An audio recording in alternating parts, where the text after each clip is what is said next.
জানলাম এই জগৎটার নাম হলো আলমে আরজে বাইজান। ইয়া রাসূলুল্লাহ, এই জগৎটা কত বড়। আমার নবী বলেন, ও জাবের, এই পৃথিবীর সূর্যটা মাশরিক থেকে মাগরিব অর্থাৎ পূর্ব থেকে পশ্চিমে যাইতে লাগে 12 ঘন্টা। ও জাবের, শুনো শুনো, আলমে আরজে বাইজা যে জগৎটা রয়েছে, এই জগতের সূর্যটা পূর্ব থেকে পশ্চিমে যাইতে লাগে 40 দিন। সুবহানাল্লাহ। এরা তুমি চিন্তা করো কত বড়। জাবের বলে, ইয়া রাসূলুল্লাহ, ইয়া হাবিবাল্লাহ, বুঝতে পারলাম। ইয়া রাসূলুল্লাহ, ওই জগতের মধ্যে কোন মানুষ থাকেনি পায় না, কোন জিন থাকেনি পায় না, কোন বিবিলিকা থাকেনি পায় না। ওই জগতের মধ্যে কি থাকে?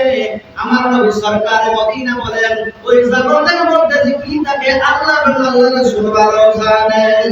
সুবহানাল্লাহ। হযরত জাবের বলে, ইয়া রাসূলুল্লাহ, ইয়া হাবিবাল্লাহ, ওই জগতের মধ্যে ওই জগতের রবকে, ওই জগতের রহমতকে, ওই জগতের রহমতকে আপনাদের রহমত লিল আলামিন, ওই জগতের রহমতকে আমার নবী সরকার মদিনা বলেন, ও জাবের, তুমি কি কোরআন শরীফে পাও নাই? আমার আল্লাহ কি তোমাকে জানাই নাই? তুমি কি কোরআন শরীফে পাও নাই? আমার আল্লাহ তো বলেন, মামা আরসালনাকা ইল্লা রাহমাতাল লিল আলামিন। শুধু আমি এই জগতের জন্য নয়, আরশে আজিমের জন্য নয়, আলমে আরজে বাইজা যে জগৎ রয়েছে, আমি মদিনার কামলিওয়ালা আলমে আরজে বাইজার জন্য রহমত। সুবহানাল্লাহ। আমি জোরে বলুন না সুবহানাল্লাহ। সুবহানাল্লাহ। এই আলমে আরজে বাইজা যে জগৎ আছে, ওই জগতের জন্য আমি রহমত। তো যারা এই নবীকে নিয়ে টিটকারি করে সমালোচনা করে, নবী 40 বছর পরে নবুয়ত হইছে, ইয়ার আগে নবী জানতেনই না, ও আলেম সমাজ, তুমি কি নিজে পড়ো নাই? কওমি অঙ্গনের বড় বড় আলেম যারা, সবাই একমত, নবীজি আউয়ালেও ছিলেন, আখেরও আছেন, জাকেরও আছেন, থাকবেন। সুবহানাল্লাহ। কওমি অঙ্গনের বড় বড় আলেমরা ফেসবুকে বা সাক্ষাৎকারে বলতেছে যে না, এই কথাটা বলার ভুল, পরিষ্কার করতে হবে। নবী আদম আলাইহিস সালামের আগে নবী ছিলেন। জোরে বলুন সুবহানাল্লাহ। আল্লাহুম্মা সাল্লি আলা সাইয়্যিদিনা মুহাম্মাদ নাবিয়ানা সাফিয়ানা মাওলানা মুহাম্মাদ নাবিয়ানা সাফিয়ানা মাওলানা মুহাম্মাদ। আল্লাহুম্মা সাল্লি আলা সাইয়্যিদিনা মুহাম্মাদ। এই যে কথা বলতেছিলাম, আমার আল্লাহ রাব্বুল আলামিনকে পেতে হলে নবীর অনুকরণ লাগবে, দুরূদ শরীফ লাগবে।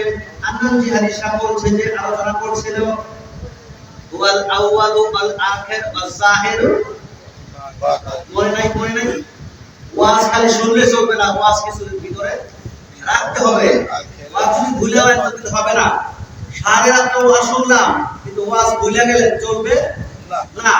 ওয়াজ শুনতে হবে, আর ওয়াজ শুনে গিয়ে যদি ফজরের নামাজ না পড়ে চলবে না। ওয়াজ শুনলেন, এটা নফল ইবাদত, ফজরের সময় ফজরের নামাজ পড়ে না পড়ুন।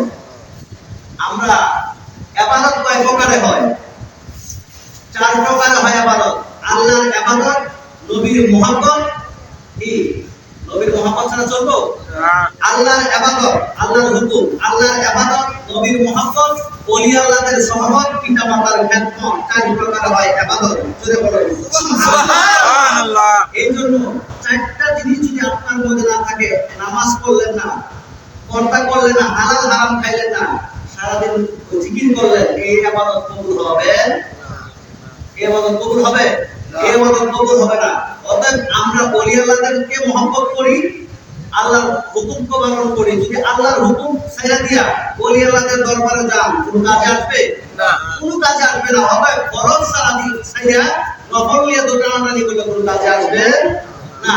অতএব 5 ওয়াক্ত নামাজ পড়তে হবে, নবীজির দুরূদ সালাম পড়তে হবে। আল্লাহ বলেন সাল্লু আলাইহি ওয়া সাল্লিমু তাসলিমা। আল্লাহ সময় নির্ধারণ করে নাই 24 ঘন্টা পর নবীজির শানে দুরূদ সালাম। এই জন্য আমরা একটু নবীজির সালাম